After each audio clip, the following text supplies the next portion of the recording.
So I'm very excited to welcome to the stage Michele Penney. As I said, Michele Penney is the 60s scooper from Saulteaux Nation's Yellow Quill Reserve, Treaty Four Territory, Saskatchewan. I'm not going to read through the entire introduction again, but it is such an honor to hear you speak this morning, Michele. Anin Sikwa, Miigwech. I stand on, or sitting, on the unceded lands of the Algonquin people. Miigwech, Netawino. Miigwech, Netawino.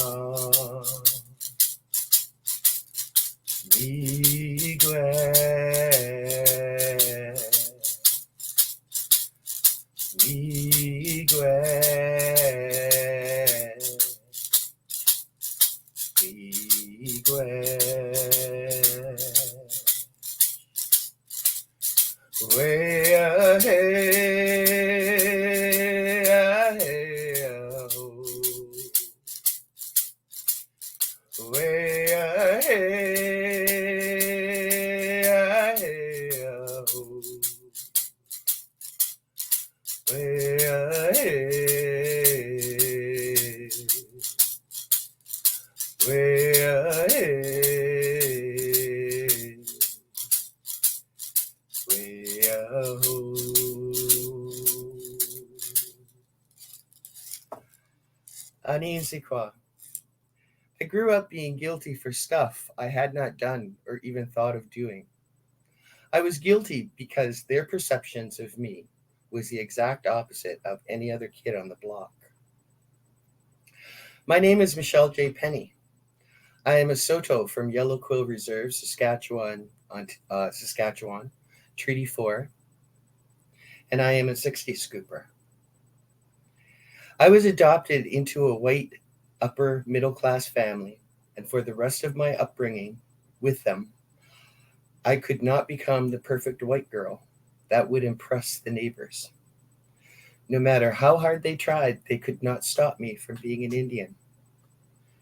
The day they gave up trying was the day I won my freedom to be who I was, but it was also the day that I lost my family. It was also the day I learned independence. I am honored to be sitting here today, and as a 60 scooper, our voices aren't heard, our voices aren't recognized. But there's a long story behind that. We didn't grow up with our culture, we didn't grow up with our language, and we didn't grow up with our family. When I came along, I was born to a family of four. My mother had cancer, and this is the story they tell me. My mother had cancer, and she died of cancer. But she wanted to see us one last time. And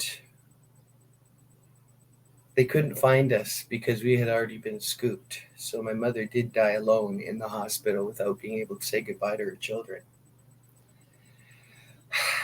That story is painful. But it's through that pain that I've come to understand that that's who inspires the changes that I've become. When I was growing up in an upper middle class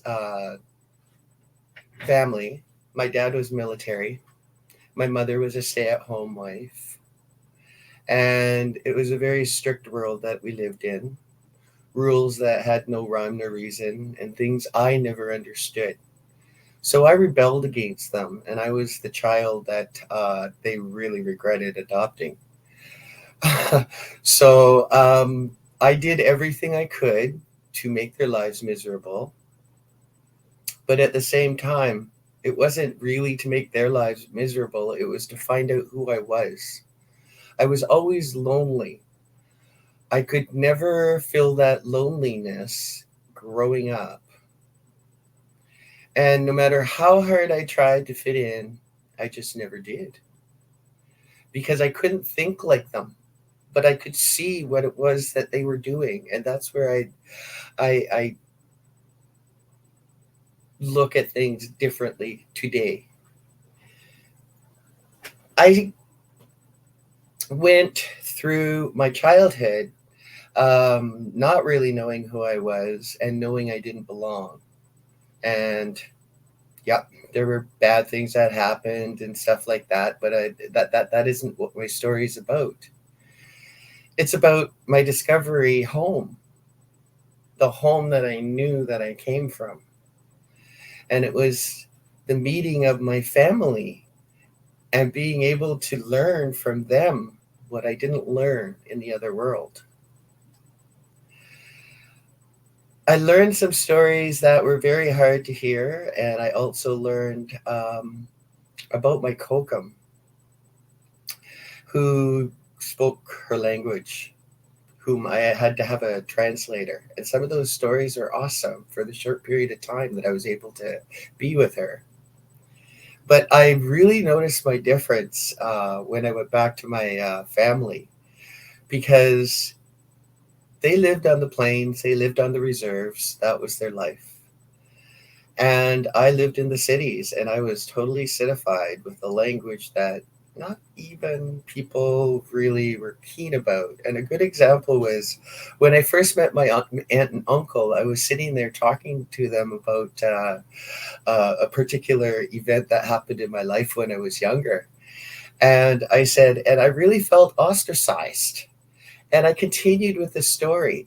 And they continued to go, uh huh, mm-hmm. Because that's the way our people communicate to show that they're listening. And when I was finished my little spiel and I wanted to get their opinion, they were back at the very beginning in this conversation. They never heard anything beyond the term ostracized. They didn't know what it meant. And I had a lot of those $20 words in my language when I first came back home. And that did unfortunately distinguish me from them. And I was going back to school. I was going to Saskatchewan Indian Federated College, which was First Nations University. So, yeah, there was a lot of differences between me and them. But as I started learning, it was learning about the spiritual was so important for me. And the spiritual, I needed to know because as I was growing up, all I had was the church, and the church didn't do anything for me. The church I seen with suspicion a lot of behaviors that I wasn't liking. And there were so many things that I've never done in the white world growing up. And one of them was volunteering. I never had to volunteer. I did not know what volunteering was about because it was a very much individualistic way of living. And I remember the first time I volunteered and that beautiful feeling I got inside of me, which I think I got addicted to, and I still am addicted to that feeling because it made me feel good about myself. But when I first came back to my peoples, imagine me not knowing about sharing. Imagine me not understanding why all these people showed up and they didn't bring any groceries with them and they wanted to stay with me. And not understanding the way of life or understanding where they were coming from. And of course, I turned on my white lens, which is the only lens that I had to look through it, and I seen dysfunction. I seen total dysfunction, and I wasn't sure I wanted to be part of that or not. And so I lived with it for about 4 years, and finally, I realized that this wasn't going to work for me. I was going to school. I was born with I had a second child that was born special needs with a rare syndrome. Um, it was a 1 in 100,000 chance that she'd get this syndrome. And there were 150 people in the world that got my daughter's syndrome. And so I had nobody to talk about it. And I was busy raising her by trial and error. And I was also, without realizing it, raising my kids in fear. I raised both of them in fear because CAS was always looking over my shoulder. I lived in fear because I had an education that said that Indians were alcoholics and they had to watch when they did this, and they were lazy. So I had to overcompensate for all of these stereotypes because I didn't want to be seen as one of those Indians, right? But what I didn't recognize or understand at that point in time was their history. And fortunately, through school, I learned the history. I mean, as much as you can in a book. But it was going to the ceremonies and it was going to talk to the people that really gave me a better understanding. And I didn't understand it, not even after they told me the stories, because I didn't understand me. So I had to go on a search for me to understand why it was I was not relating to this. And I had to find out that I had attachment issues or detachment issues because I was adopted and I didn't get that motherly love. And I had to find out all that stuff. But I had to find out if Creator knew I existed. And the languages that were used that people still had out west were languages I didn't understand, but I always thought of them as they were singing a song. They were singing. And then the language became harmful and hurtful because it was like, well, if you don't have the language, how is Creator going to know you who you are? And I seen it as, so you're telling me that I got to learn the language before Creator knows who I am. And I'm thinking like, so does this mean I don't exist? So there was another search. But I had really good friends. My best friend, who holds the history from when I arrived in Saskatchewan to now, she guided me. She guided me towards ceremonies that I could be safe in, and that was very hard to find out west. There are so many people that are wanting of titles, and so many people that claim to be who they were and weren't. And that was a battle and an education process all within itself. And I had to find that ground where I could stand and say, my name is Michele Penney. I come from Treaty Four. I'm of the Saulteaux Nation. And that is my territory. That's so easy for people to say when you have those family connections. That's so easy for people to share those stories of people that have your history. I have one person in my life left that has my history from when I was young till now. And how he was affected by the 60s scoop, which is my brother, and how he was affected by this is a totally different story, which grew into addictions, which grew into wanting to get away and never come back. And I'm grateful to say that after an accident a couple of years ago, he put that bottle down and he hasn't picked one up since. So I'm very grateful for that. And he's doing his own journey. But a lot of 60 scoopers are scared to go back on that journey. They need that encouragement. They need to know where they are, but they need to know that they're welcome in ceremony too. They need to be acknowledged by their reserves. They need to be said, hey, we know you're there. Whenever you want to come home, come home. They need the education to understand that they're not different. They need to meet together. They need to understand each other and talk and say, this is what I came to. How did you do this? How did you do that? I look at other 60 scoopers, and I've had the opportunity through writing relations, and I am so grateful because I've heard other 60 scoopers stories, and as painful as they are, they're beautiful to me because they've gone home and they've been welcomed back. And some reserves are welcoming them back, and other reserves, well, because of this particular convention, I phoned my reserve this week. I don't have anything to do with my reserve. It's just a place on a map, and that's where I come from. And I phoned my reserve, and I gave them an update on my address, and I talked to them about 60 scoopers, and I said, I want acknowledgement. You collect money for us on your reserve. We're on the banned list. But I just want some acknowledgement that you understand that we are 60 scoopers, and we don't know if we're welcome. We might be another mouth to feed. We might be another number that gets on the list for housing, on housing that you can't even get to begin with. That's a fear that I believe totally that reserves have with our 60 scoopers. And we're old now. So a lot of our elders have left us. So they don't remember us. And that's the sad part. I've never seen a picture of my mother in my entire life.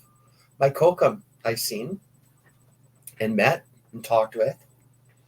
And she told me she had a fire. And back in the days, because cameras were so rare, it was always the oldest one that would hold the pictures, and then people would come over there and they'd go through the pictures together, and it was just a family thing they did. Well, my kokum had a fire, and in that fire went the pictures, and with the pictures went a lot of our history of visual, not what they remember, but stories without a visual sometimes for me is just what I make up in my head. And so I find that a little disconcerting, but it's okay because I know one day I will meet my mother again because I have that belief and I have that faith. But how I walk on this earth is very important to me too. I stand on Algonquin territory. I have no opinion of the land that I stand on because it's not my territory. I have no say in the land I stand on. It's not my politics. But there's politics around me. And so supporting other people's politics also requires following their laws, their protocols. And that is what I have been doing most of my life, is always following other people's protocols, not on my own land. And I'm okay with that. I'm okay because I live in Ottawa, and there are so many titles and so many nations in this city on a yearly basis. And it is a thrill to be able to meet so many nations and learn so many other nations' ways. And I've been blessed because in my journey, I've met many medicine peoples. I've been adopted into families of other nations, which I have great satisfaction, gratitude. And that song I sing is of gratitude. I'm saying thank you to Creator. I'm saying thank you to creation for everything possible. And that's how I open it up, with my own prayer of my own gratitude.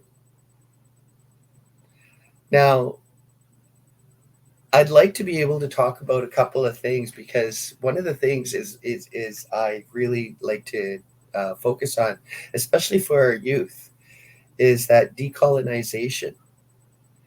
That's a process that I did when I first went to meet my family. It was a slow process, though. I found out that there's a difference between wants and needs through going back to my people. I found out that there's an automatic acceptance, and there's certain things that just they don't talk about, that they don't worry about. And one of the things for me was my weight. I have never had anybody tell me that I am fat. I have never had anybody shame me for the way that I look. And I have seen our people support left, right, and center those that can't support themselves. In the other world that I lived in, helping another person out meant taking care of their plants as they went on vacation. It was sending your child over to babysit, but your child will get paid. And then it was what stays in the house, what happens in the house stays in the house. And we did not gossip about our neighborhood. Yet every parent on the block would meet and they would be talking about everybody else. And I remember at my father's funeral that I went back home from Saskatchewan from, and my mother walking into home after a day of spending the day at the funeral home. And I'm smiling because this was almost the point. It made me understand better the lens that I had been looking through my whole entire life. And my mother comes in and she's talking about these people that showed up and they were friends of them years ago. And somehow they lost contact with each other, as happens in life. And my mother was angry. And she was angry that they had the nerve to show up when they haven't visited in so many years. And so I turned to her and I said, well, why didn't you tell them that at the funeral? And she turns and says to me, good God, Michele, you don't talk to people like that. You don't say things like that. And I said, why? That wasn't the place to do it. And I would never say anything like that. And I got thinking about, why on earth would you be saying that about them in your home if you won't say it to them? And I changed, and there was a little bit more confidence because I was starting to understand that that's what we needed was truth. Whether you like to hear it or whether you didn't like to hear it, it can be said with kindness, but it doesn't have to be vicious. It doesn't have to be. And sometimes it is.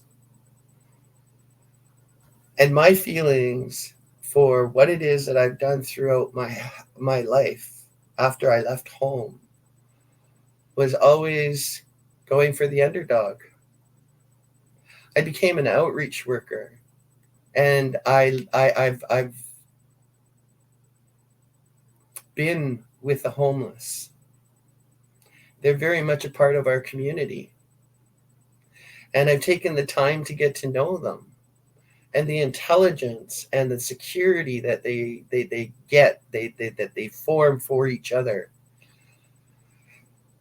And one day I actually seen a person on the street who had a lot of intelligence and a lot of potential get offered a place to stay with a lot of rules.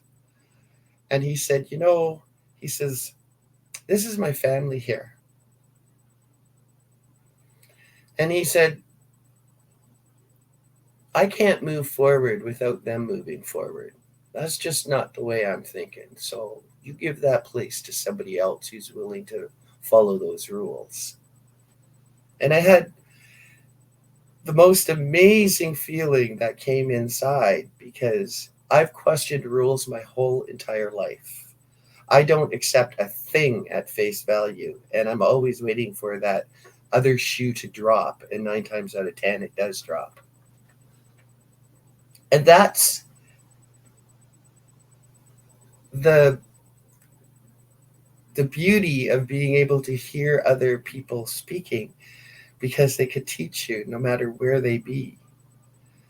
They showed me humor, and I use that humor a lot because it takes the sting out of how you're feeling. And I don't talk about my past very much because why talk about something that isn't fun? I believe in fun. I believe that we should have the tolerance to be able to listen to other people and to give them the benefit of the doubt and to hear their story. And I've been able to do that throughout my careers. And I say careers because I can honestly say most of my jobs only last 5 years at the very most, because I move forward and go on to the next thing that's of interest to me that I might be able to make a difference in. I was able through my career to step outside of the First Nations world and go into the back into the Western world and work in an organization. And I actually understood so much of how it functioned because of the education I had received growing up. So my goal was to make a space for First Nations people to feel comfortable in that environment. It's wonderful that First Nations people have places just for us, that we don't have to share that space. Or if we do it with grace and we do it with love and kindness. However, we also need to be part of that Western world. And some of those spaces in that Western world are uncomfortable for First Nations people. Some of those spaces don't welcome First Nations people. And we need to be able to move those spaces and make them First Nations friendly. And so many people across Turtle Island are doing that through their art, through their poetry, through their stories, and through policies and procedures. And decolonizing is part of understanding the difference between wants and needs. And our people need to be seen. 60 scoopers need to be understood. They need to understand, or they need to be understood, that it's not black and white with them. It's not just a First Nations view. It's also a Western world view that lens will never be erased from. So the approaches are different and the site is different. And we do have advantages, but we don't, because we're not listened to or we're not heard. And we have to fight for that space and we have to fight for that chair.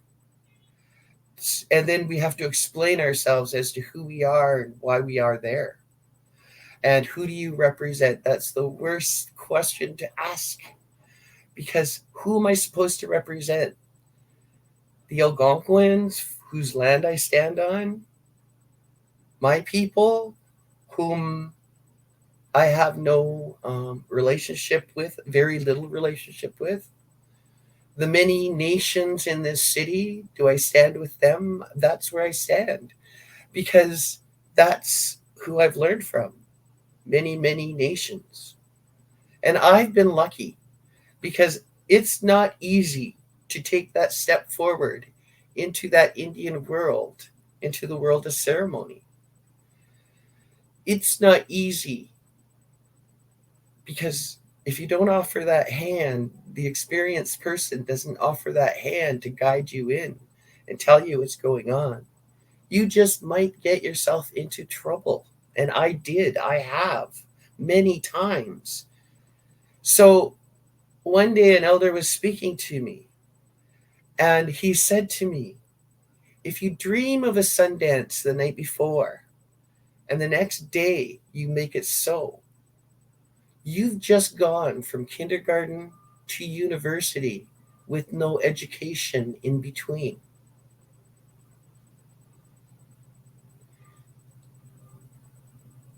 And I try my hardest to live by that. I don't talk about things I don't know. And I think about why I want to learn things. Because something is offered to you doesn't mean that it's time for you to take it. It just means it's there, and that's an option. And I've had to do that with ceremonies because I didn't understand. It took me 4 years to be able to understand the sweat and what it represented because I wanted to learn about it. But I didn't want to learn about it all at once. So I dedicated 4 years of my life, one sweat a year in one season. And so I went through the 4 seasons, one sweat a year, to learn about the sweat. I needed healing. I needed to understand. I needed so many things that this ceremonial way of life was the one that allowed me to do this. And I've been out on 4-day fast, and I found so much of myself there, and I found so much of myself gone. And unless you do the ceremony, with beautiful people, I can honestly say that it doesn't necessarily make sense. And a lot of the Indian world doesn't make sense to me when people talk to me about these things because I didn't grow up in it naturally. I've had to learn about it and question it. And now I don't necessarily question it, I watch it. I use silence and I wait. When I've said what I've had to say, I have nothing more to say. And I'll learn. And I will move forward. But the perspective will come out to be a positive thing in the end. And that's how I'd like to hear every 60 scooper be, is seeing themselves move forward, getting to know their family. Create your boundaries. I had to create mine because it got very chaotic at certain points. Get back with your family. Get to know them on your terms. And don't jump in with both feet because that's when you get into a lot of trouble. And find somebody to trust. That's very important because that trust has been broken in us so many times. And that trust is what everybody needs. But for 60 scoopers, they need to have somebody in their life that's not going to turn their back on them. And that's part of the process of finding each other and understanding that and being able to talk to each other about it. I still have a lot to learn about 60 scoopers. I'm only one 60 scooper, and my family was 4. But I met my father many, many years ago in a hospital. They thought he was dying. And then I found out that he sired 33 children through residential school survivors, but he had 5 languages, and the last language he learned was English.